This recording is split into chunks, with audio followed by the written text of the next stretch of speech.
الحمد لله نحمده ونستعينه ونستغفره ونؤمن به ونتوكل عليه ونعوذ بالله من شرور أنفسنا ومن سيئات أعمالنا من يهده الله فلا مضل له ومن يضلله فلا هادي له ونشهد أن لا إله إلا الله وحده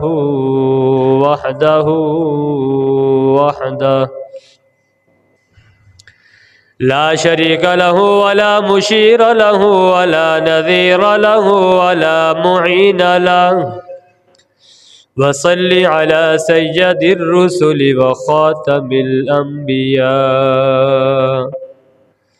أما بعد فأعوذ بالله من الشيطان الرجيم بسم الله الرحمن الرحيم وما خلقت الجن والإنس إلا ليعبدون صدق الله العظيم وصدق رسوله النبي الكريم ونحن على ذلك لمن الشاهدين والشاكرين والحمد لله رب العالمين اللهم صل على محمد وعلى آل محمد كما صليت على إبراهيم وعلى آل إبراهيم إنك حميد مجيد اللهم بارك على محمد وعلى آل محمد كما باركت على إبراهيم وعلى آل إبراهيم إنك حميد مجید۔ انتہائی واجب الاحترام قابل صد احترام بزرگوں اور نوجوان ساتھیوں، انسان اللہ رب العزت کی ذات کا جتنا شکر ادا کرتا ہے وہ مالک کائنات اتنا ہی زیادہ راضی ہوتے ہیں اور خوش ہوتے ہیں۔ آج دنیا کے اندر یہ مثال ہے کہ اگر کوئی آدمی کسی کے پاس کام کرتا ہے، محنت مزدوری کرتا ہے، ملازمت کرتا ہے، جب اس کا شکر ادا کرتا ہے جس کے پاس وہ کام کرتا ہے تو وہ آدمی اس کے شکریہ ادا کرنے پر خوش ہوتا ہے کہ میرے پاس کام کرنے والا، میرے پاس رہنے والا، محنت مزدوری کرنے والا۔ جب بندہ کسی بندے کا شکریہ ادا کرتا ہے تو بندہ خوش ہو جاتا ہے، حالانکہ بندہ بندے کو کیا دے سکتا ہے؟ اللہ رب العزت نے تو اپنے بندے کو اتنی ساری نعمتیں عطا فرمائی ہیں، وَإِن تَعُدُّوا نِعْمَةَ اللَّهِ لَا تُحْصُوهَا، اگر کوئی شمار کرنا چاہے، کوئی گننا چاہے تو شمار نہیں کر سکتا، کوئی گن نہیں سکتا۔ دنیا دار آدمی کیا کرے گا؟ زیادہ سے زیادہ اس کو پیسے دے دے گا، ایک مہینہ دے گا، دوسرا مہینہ دے گا، تیسرے مہینے دے گا، آخر میں کہے گا بھئی کب تک آپ کی میں خدمت کرتا رہوں۔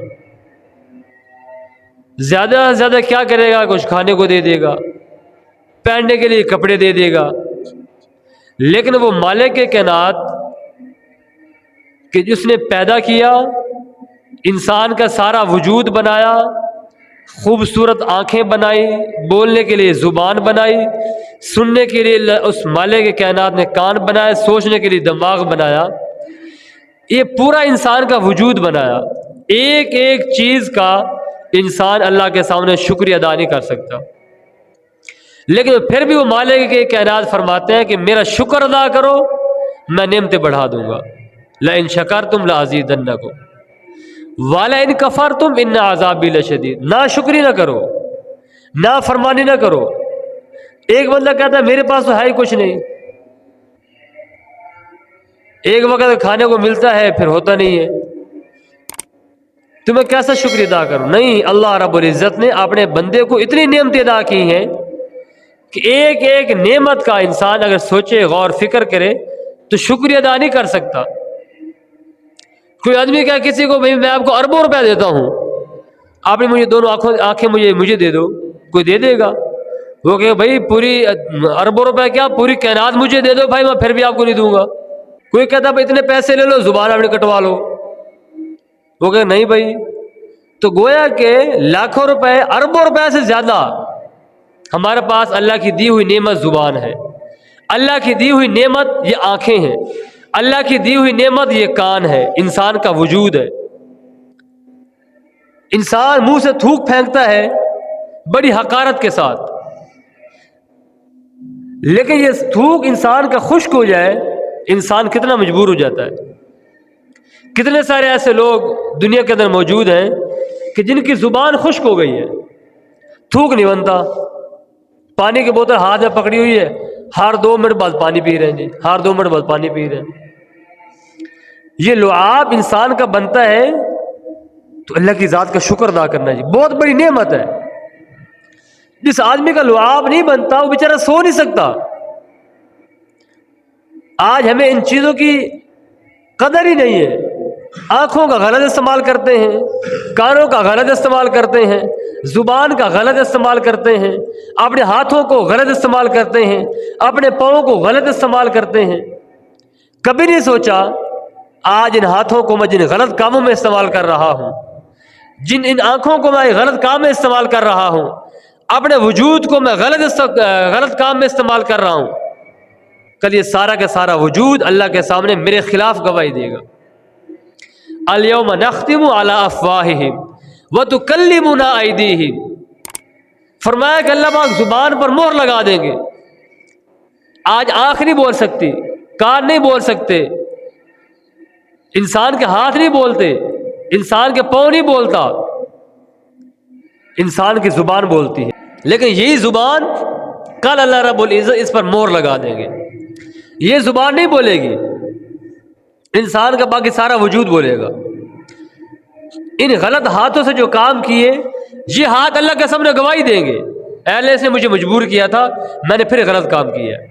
یہ پاؤں اللہ کے سامنے گواہی دیں گے، اے اللہ اس نے مجھے مجبور کیا تھا، میں نے غلط کام کی طرف میں چل کر گیا ہوں.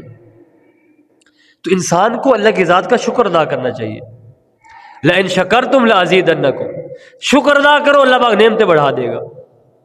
اور دنیا میں آنے کا مقصد کیا ہے؟ آج کوئی آدمی ہے کوئی چیز بناتا ہے، اس کی یہ خواہش ہے کہ بھائی میں یہ چیز بنا رہا ہوں تو جیسے یہ مارکیٹ سے میری دکان سے باہر نکلے لوگ اس کو پسند کریں، لوگ اس کی تعریف کریں، اس کے اندر کسی قسم کی کوئی کمی نہ ہو، کوئی شکایت مجھے نہ آئے. جو مالک ہوتا ہے اپنے محتاط کام کرنے والوں کو، اپنے غلاموں کو کہتا ہے، اپنے نوکروں کو یہ بات کہتا ہے کہ بھائی چیز اچھی بنانی ہے، اگرچہ 2 روپے مہنگی بھی دو لیکن چیز اچھی بناؤ، اس لیے کہ میری شکایت نہ ہو. اللہ رب العزت نے اس انسان کو دنیا کے اندر بھیجا ہے تو ایسے نہیں چھوڑ دیا. دنیا میں بھیج کر پہلے اللہ رب العزت اس بندے سے وعدہ لیا ہے کہ میں تمہارا رب نہیں ہوں. سب نے کہا، میں نے، آپ نے، ساری روحوں نے کہا ہاں آپ ہمارے رب ہیں. اس کے باوجود اللہ رب العزت نے انبیاء علیہ الصلوۃ والسلام کو دنیا کے اندر مبعوث فرمایا، انبیاء علیہ الصلوۃ والسلام کو دنیا کے اندر بھیجا تاکہ میرے بندوں کی رہنمائی کریں، میرے بندوں کو سمجھائیں، ان کو سکھائیں بھئی کون سا اچھا کام ہے کون سا برا کام ہے، کس راستے پر چلنا ہے کس راستے پر نہیں چلنا. اللہ رب العزت نے انبیاء علیہ الصلوۃ والسلام کو بھیجنے پر ہی گزارا نہیں کیا، اللہ نے پھر کتابیں نازل فرمائی، اپنے نبیوں سے فرمایا کہ ان کتابوں کے مطابق میرے بندوں کو، اپنی امت کو تعلیم دو، ان کو سکھلاؤ کہ یہ کام کیسے کرنا ہے، یہ کام کیسے کرنا ہے، میں کس پر راضی ہوتا ہوں کس پر ناراض ہوتا ہوں.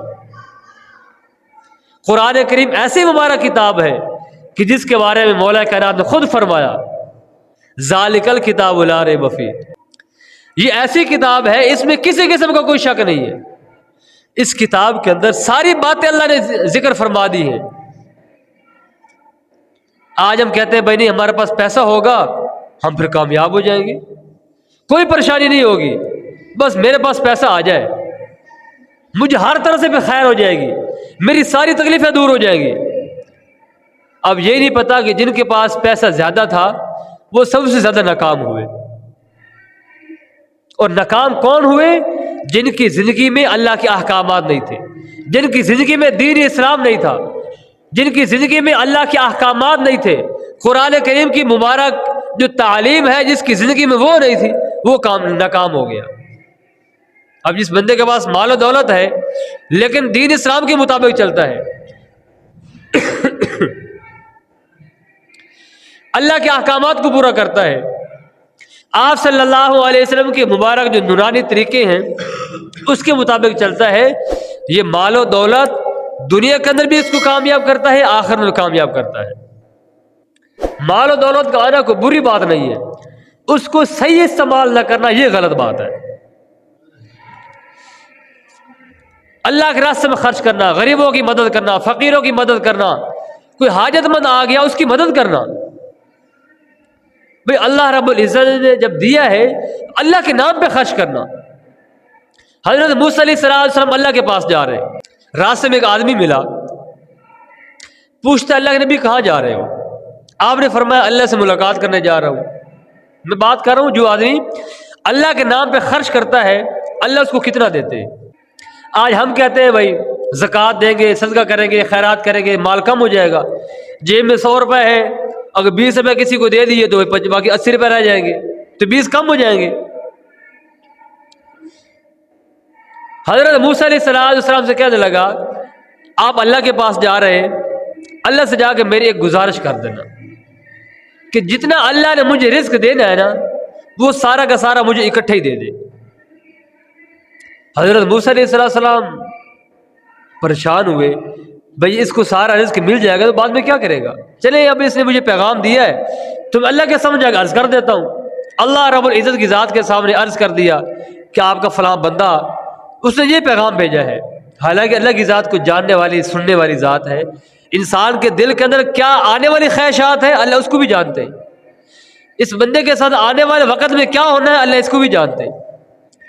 لیکن حضرت موسیٰ علیہ السلام پیغام پہنچایا, اللہ رب العزت نے اپنا سارا اس کو رزق جو اس کو دینا تھا وہ دے دیا.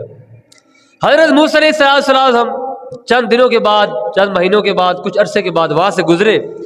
یہ دل میں سوچا بھائی اب تو اس کا وہ نظام ختم ہو گیا ہوگا. اب دیکھا لوگ آ رہے ہیں, کھانے کھا رہے ہیں, لوگوں کے دسترخوان لگے ہوئے ہیں. اللہ کے سامنے عرض کی اے باری تعالیٰ آپ نے تو اس کا رزق اکٹھے اس کو دے دیا تھا, پھر بھی اس کے مال میں کمی نہیں ہوئی, اس کا رزق ختم نہیں ہو رہا, کیا وجہ ہے؟ اللہ نے فرمایا ہے موسیٰ میرے بندے نے میرے نام پر خرچ کیا ہے, میری رضا کے لیے لوگوں کو کھانا کھلایا ہے, میری رضا حاصل کرنے کے لیے لوگوں کو خدمت کی ہے, تو مجھ سے کوئی بڑا سخی نہیں ہے. اس نے میرے نام پہ خرچ کیا ہے, میں نے اس کے مال کے اندر, اس کے رزق کے اندر میں نے برکت پیدا فرما دی. تو اللہ کے نام پر خرچ کرنا انسان اپنی سعادت سمجھے. گھر میں کوئی مہمان آ گیا ہے یہ ہماری سعادت ہے, یہ ضروری نہیں ہے. اگر میرے پاس آپ کے پاس اتنی گنجائش نہیں ہے کہ ہم مہمان کو اچھا کھانا کھلا سکیں, نہیں, جو گھر میں پکا آپ اس کو کھلائیں. آپ خود گھر میں جو کھا رہے ہیں آپ مہمان کو وہی کھلائیں. میں جماعت کے ساتھ گیا, رحیم یار خان ہماری تشکیل تھی. مولانا عبد الکریم ندیم بہت بڑے عالم دین ہیں, زندہ ہیں, جو میرے ساتھ رہبر تھا اس نے کہا یہاں پر مولوی صاحب رہتے ہیں ان سے ملاقات کر لیں. ان سے ملاقات کرنے کے گئے تو گھر میں دال بنی ہوئی تھی, جو سبزی بنی ہوئی تھی, ہمیں کھانا کھلایا. اب اتنے بڑا عالم جس کا پوری دنیا میں نام ہے اور ہم کہاں. خیر مہمان کا اکرام, بات ہو رہی مہمان کا اکرام کرنے کی. انہوں نے ہمیں کھانا کھلایا اور ایک بات سمجھائی. انہوں نے کہا بیٹا دیکھو گھر میں آپ کے اگر 10 مہمان آ گئے نا جی, گھر میں جو پکا ہوا ہے آپ اس کو کھلائیں گے, آپ کو تکلیف نہیں ہوگی, آپ کو پریشانی نہیں ہوگی. ہاں اللہ نے آپ کو وسعت دی ہے, آپ اچھا کھانا کھلاؤ. تو کہہ رہے میرے گھر میں جو پکا ہوا تھا میں نے آپ کے سامنے رکھ دیا ہے، 4 مہمان اور بھی آ جائے نا جی تو میں ان کو یہی کھلاؤں گا، چونکہ گھر میں جو پکا مجھے کوئی پرابلم نہیں ہے۔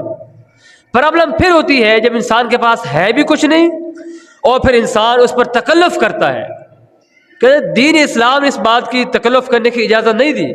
ہاں اگر آپ کے پاس ہے آپ ضرور خرچ کریں، جتنا آپ خرچ کر سکتے ہیں ضرور خرچ کریں، آپ منع کوئی نہیں کرتا، اچھا کھانا کھلائیں، یہ نہیں ہے کہ مہمان آئے تو پھر اچھا کھانا کھلائیں اور بچوں کو اچھا کھانا کھلائیں، اپنے گھر والوں پہ خرچ کریں۔ بہترین صدقہ کیا ہے؟ اپنے بیوی کے منہ میں لقمہ ڈالنا، یہ بہترین صدقہ ہے۔ اپنے بچوں کو کھلانا یہ بہترین صدقہ ہے۔ تو مولوی صاحب فرمانے لگے گھر میں جو تیار ہے جو پکا ہوا ہے وہ مہمان کے سامنے رکھ دو۔ ان کی بات مجھے اچھی لگی۔ تو بات یہ ہے کہ انسان جب تکلف نہیں کرتا نا جی، اس کے بعد جتنے مہمان آ جائیں انسان خوش ہو کر اس مہمان کی خدمت کرے۔ جب مہمان گھر میں آتا ہے اپنا رزق ساتھ لے کر آتا ہے، جب گھر سے جاتا ہے تو اپنا رزق لے کے جاتا ہے۔ قصور میں ہماری تشکیل ہوئی، دسترخوان لگا ہوا ہے، ایک میواتی آدمی دسترخوان میں بیٹھا ہوا، وہاں مقامی تھا، دسترخوان میں بیٹھا کھانا کھا رہا ہے۔ اس میواتی آدمی نے ایک شعر پڑھا، اس کا ایک مصرع تو مجھے یاد نہیں ہے، دوسرا مصرع اس کا یہ تھا کہ اپنا رزق کھا رہا ہوں تیرے دسترخوان سے، اپنا رزق کھا رہا ہوں تیرے دسترخوان سے۔ دسترخوان اگرچہ تیرا ہے، آپ کے گھر بیٹھا ہوں، آپ کے پاس کھانا کھا رہا ہوں، لیکن رزق میں اپنا کھا رہا ہوں، رزق میں اپنا کھا رہا ہوں۔ حدیث میں آتا ہے جس گھر کے اندر مہمان کو کھانا کھلایا جاتا ہو، مہمان کا اکرام کیا جاتا ہو، اس گھر میں خیر اتنی تیزی سے آتی ہے جیسے اونٹ کی کوہان پر چھری تیزی سے چلتی ہے، اونٹ کی کوہان کٹ جاتی ہے، فرمایا اس سے بھی زیادہ تیز اللہ پاک اس گھر میں رحمتیں اور برکتیں نازل فرماتے ہیں۔ لیکن اللہ رب العزت کے ہاں دیر ہے اندھیر نہیں ہے، انسان خوش دلی کے ساتھ مہمان کا اکرام کرے، اس کی خدمت کرے۔ اللہ رب العزت کسی نہ کسی طریقے سے بندے کی خدمت کرتے ہیں، اپنا رزق اللہ اس کے پاس پہنچا دیتے ہیں، لیکن ہمیں یہ بات سمجھ نہیں آتی۔ تو سامعین محترم، بات کرنے کا مقصد یہ ہے کہ انسان کوشش کرے، فکر کرے کہ جو میرے نبی کی زندگی ہے میں وہ زندگی اختیار کروں، جو میرے نبی نے زندگی گزاری میں اس پر عمل کروں۔ وہ زندگی کیسے آئے گی؟ اس کے لیے انسان کو وہ ماحول اختیار کرنا پڑتا ہے۔ میں اکثر یہ بات کرتا ہوں کہ انسان اگر کسی کاروباری آدمی کے پاس بیٹھتا نا جی، وہ اپنے کاروبار کی بات کرتا ہے تو سننے والے کہتا ہے یار 2-4 دکانیں میں بھی بنا لوں۔ اگر ٹرانسپورٹ والا، گاڑی چلانے والا بندہ ہے، اس کے پاس بیٹھیں گے وہ اپنی ٹرانسپورٹ کی بات ہی کرے گا، تو سننے والا کہے گا یار 1-2 گاڑی میں بھی لے لوں۔ اگر ہم کسی دیندار آدمی کے پاس بیٹھیں گے، مسجد میں بیٹھیں گے، قرآن کی بات سنیں گے، حدیث کی بات سنیں گے، آخرت کی بات سنیں گے، ہم کہیں گے یار میں کس چکر میں پھنسا ہوا ہوں، دنیا کا سارا نظام یہاں رہ جائے گا، ساتھ لے کے میں نے کچھ نہیں جانا، نماز میں نہیں پڑھتا، قرآن کریم کی تلاوت میں نہیں کرتا، میں کس چکر میں پھنسا ہوا ہوں، میں کس دنیا کے دھندے میں پھنسا ہوا ہوں۔ اتنی کوشش کروں کہ جتنی میری ضرورت ہے اتنی فکر کروں جتنا میں نے ساتھ لے کر جانا ہے۔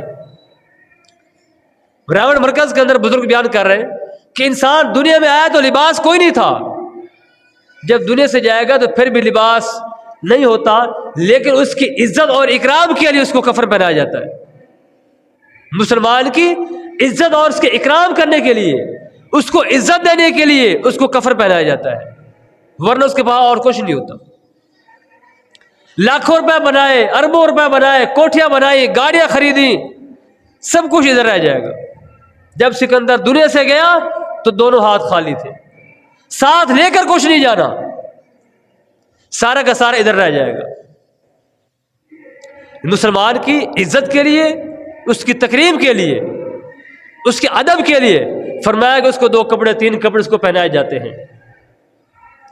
تو انسان سوچ کتنی کوشش کرتے ہیں، ایک دکان بن گئی کہ نہیں یار ایک اور بن جائے پھر گزارا ہوئے گا، ایک کارخانہ آ گیا ایک اور کارخانہ بن جائے نا پھر میرا کام صحیح چلے گا، پھر آرام سے بیٹھوں گا۔ میں نے کہا دنیا میں کوئی ایسا آدمی جس کے پاس مال و دولت زیادہ ہو اور وہ سکون سے ہو، الا ماشاءاللہ وہ آدمی جس کی زندگی دین کے مطابق ہوگی۔ مال و دولت ہے زندگی میں دین ہے وہ ہمیشہ کے لیے خوش ہے، کوئی پریشانی نہیں ہے۔ گھر میں سیل آ گیا، حاجت مند آ گیا، ضرورت مند آ گیا، خوش ہو گئی، اس کی خدمت کی، مہمان کا اکرام کیا، مہمان کو کھانا کھلایا اللہ کی رضا کے لیے۔ دائیں ہاتھ سے کسی کو کوئی چیز دی ہے نا تو بائیں ہاتھ کو پتہ نہ چلے، کیا مطلب ہے؟ کسی کی خدمت کی ہے، کسی کو کچھ دیا ہے تو کسی کو بتانا نہیں ہے، بتائیں گے تو نیکی کی دریا میں گئی۔ کہتے ہیں نیکی کرو دریا میں ڈالو، کسی کے سامنے ذکر کرنے کی گنجائش ہی نہیں ہے۔ بھائی میں نے کس کے لیے اللہ کے لیے کیا ہے؟ ایک صحابی آئے بیت المال کے اندر سونا چاندی پھینک کے چلے گئے، منہ چھپایا ہوا ہے۔ غالباً سیدنا فاروق اعظم رضی اللہ تعالیٰ عنہ کا زمانہ خلافت ہے۔ پوچھا بھائی اس کو روکو تو صحیح، کون آدمی ہے یہ؟ سونا چاندی بیت المال میں ڈال کے جا رہا ہے، دیکھو صحیح ہے بندہ کون؟ کامل المومنین، جس کے لیے کر رہا ہوں وہ دیکھ رہا ہے، جس کے لیے کر رہا ہوں وہ دیکھ رہا ہے، وہ میرا نام بھی جانتا ہے، میرے باپ کا نام بھی جانتا ہے، نہ میں نے آپ کے لیے کیا ہے نہ میں نے آپ کو چہرہ دکھانا ہے۔ تو بات کرنے کا مقصد یہ ہے کہ انسان نیک اعمال کرے اللہ کے لیے، نماز پڑھے اللہ کے لیے، قرآن کریم کی تلاوت کرے اللہ کے لیے، مسجد میں کچھ دیا ہے تو اللہ کے لیے، یہ نہیں کہ میں میرا نام 500 روپے دیا، لو جی قاری صاحب فلاں آدمی ہے مسجد 500 روپے دے گیا ہے، بھائی نہیں، اللہ کے لیے کیا نا۔ بھائی خود دیکھو مسجد میں کیا ضرورت ہے؟ بھائی یہ پنکھا خراب ہے، کیوں خراب ہے جی؟ قاری صاحب پنکھا کیوں خراب ہے؟ نہیں، کیوں پوچھنا ہے؟ بھائی پنکھا خراب ہے نا، آدمی بلا کر پنکھا صحیح کرا دو۔ آپ کون کہے گا بھائی آپ نے کام کیوں کروایا؟ مسجد کا بلب خراب ہے، نماز پڑھنے آتے کہ نہیں آتے؟ بھائی یہ بلب خراب ہے، نہیں جلتا جی، چلو بھائی دکان سے بلب پکڑو یہاں لگا دو۔ آپ کو کیا کہے گا بھائی بلب کیوں لگایا ہے؟ بھائی نیکی اللہ کے لیے کرنی نا، اور یہ چیزیں ہمیشہ ساتھ جائیں گی، یہ چیزیں ہمیشہ ساتھ جائیں گی۔ اگر ہماری مسجد والے چندہ نہیں کرتے، اس کا مطلب یہ ہے کہ پوری دنیا مسجد ختم ہو گئی ہیں۔ بھائی اور مسجدیں ہیں نا، اجر کر دو۔ اللہ کے لیے کرنا ہے، اللہ کی ذات کے لیے کرنا ہے، کسی کو نہیں دکھانا کہ میں کیا کر رہا ہوں، کیوں کر رہا ہوں، کس کے لیے کر رہا ہوں۔ دنیا کی زندگی عارضی ہے، مختصر ہے، آخرت کی زندگی وہ ہمیشہ کی زندگی آنے والی ہے۔ اس کی تیاری اور فکر کرنے کے لیے لاہور کا اجتماع ہے، کل انشاءاللہ عصر کے وقت شروع ہوگا۔ لاہور والوں کا اوکاڑا، سائیوال، دیپال پور، پاک پتن، یہ تمام جتنے بھی علاقے ہیں ان کا اجتماع ہے ریونڈ کے اندر۔ کل عصر کی نماز بروز ہفتہ، آج 17 تاریخ ہے، کل 18 تاریخ ہے، 18 فروری سے انشاءاللہ شروع ہوگا، 19 20 کی صبح کو دعا ہو جائے گی۔ ہفتے والے دن عصر کی نماز میں پہلا بیان ہوگا، اتوار کو سارا دن چلے گا، اور پیر والے دن صبح 8 بجے 9 بجے 10 بجے دعا کا وقت ہوگا، انشاءاللہ دعا ہو جائے گی۔ آپ سب تمام دوستوں سے گزارش ہے آپ خود بھی جائیں۔ انسان، میں نے بات کی، جب انسان اچھے ماحول میں جاتا ہے نا، انسان کا ذہن بنتا ہے، انسان کا ایمان بنتا ہے، انسان کہتا ہے ہاں یار میں بھی اچھا کام کروں، کوئی میں بھی دعائیں سیکھ لوں، کوئی آخرت کی زندگی کی تیاری میں بھی کر لوں۔ آج کوشش کرتے ہیں یار جیب میں 4 پیسے ہوں، زندگی سکون سے گزرے گی۔ جیب میں پیسے ختم ہو جائے انسان پریشان ہو جاتا ہے کہ گھر والوں کے لیے راشن کہاں سے آئے گا، سامان کہاں سے آئے گا، گھر کا نظام کیسے چلے گا۔ کبھی اس قبر کے لیے سوچا ہے جہاں ہمیشہ رہنا ہے؟ جتنے لوگ اللہ کے راستے میں جاتے ہیں وہ میری طرح آپ کی طرح کو فارغ نہیں ہے، سارے کام دھندے والے لوگ ہیں، سارے مزدوریاں کرتے ہیں، محنت کرتے ہیں، کام کاج کرتے ہیں، اپنا سرمایہ لگاتے ہیں۔ یہاں پر جماعت آئی، ایک ساتھی کہتا ہے کتنے پیسے ان کو ملتے ہیں؟ ان کو امریکہ پیسے دیتا ہے۔ بھئی امریکہ پیسہ دیتا ہے، تم مزدوری کیوں کر دو، تم بھی آ کے لے لو۔ جب لوگ پیسے دیتے ہیں تو بھئی تم بھی آ کے لے لو۔ ایک بندے کو لوگ پیسے بانٹ رہے ہیں، مثال کے یہاں پر آدمی پیسے بانٹ رہا ہے، میں جا کے نہ لوں تو مجھے عقل مند کہے گا؟ بھئی کھانے کے لیے کچھ نہیں ہے اگر میرے پاس تو میں بھی جا کے لے لوں۔ ایک بندہ تقسیم جو کر رہا ہے، بھئی ضرور آپ نے مزدوری کرنی ہے، ضرور آپ نے میرے مزدوری کر کے رزق کھانا، بھائی جو جماعت میں آپ کو پیسے ملیں گے۔ بھئی کوئی پیسے نہیں دیتا، ہر آدمی اپنا پیسہ لگاتا ہے، اپنی جان، اپنا مال، اپنا وقت۔ جاتے کیوں ہیں؟ اپنی آخرت کی زندگی کو سیدھا کرنے کے لیے، اپنی آخرت والی زندگی بنانے کے لیے۔ اس لیے آپ تمام دوستوں سے گزارش ہے، انشاءاللہ کل عصر کی نماز کے وقت ریونڈ کے اندر اجتماع ہوگا، اور پیر والے دن انشاءاللہ صبح فجر میں دعا ہو جائے گی۔ آپ تمام دوستوں سے گزارش ہے خود بھی جائیں، اپنے جتنے آپ کے دوست جانے والے ہیں سب کو کہیں، کہنا ہماری ذمہ داری ہے، جس کو اللہ پاک توفیق دیں گے وہ چلا جائے گا، ماحول میں جائے گا انشاءاللہ اس کی زندگی بہتر ہوگی، آخرت بنے گی، دنیا بھی بنے گی۔ اللہ تعالیٰ عمل کرنے کی توفیق عطا فرمائے، سنتے عطا فرما لے۔